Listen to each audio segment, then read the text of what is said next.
Smooth and white ఇడ్లీల కోసం 1 glass మినపప్పుకి 2.5 గ్లాసుల ఇడ్లీ రవ్వ నానబెట్టుకోవాలి. 8 అవర్స్ నానిన తర్వాత మెత్తగా రుబ్బుకొని నైట్ మొత్తం ఫర్మెంటేషన్ చేసుకోవాలి.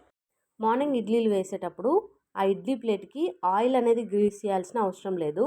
ఎందుకంటే ఆయిల్ గ్రీస్ చేసే బదులు దాని మీద వాటర్ జస్ట్ స్ప్రింకిల్ చేసి ఇడ్లీలు వేసుకోవచ్చు.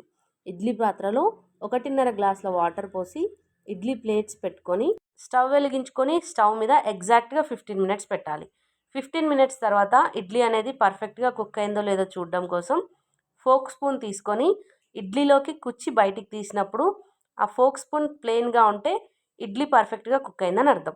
ఇడ్లీలు తెల్లగా రావాలంటే 1 గ్లాసు మినపప్పుకి 3 గ్లాసుల ఇడ్లీ రవ్వ వేసుకోవాలి.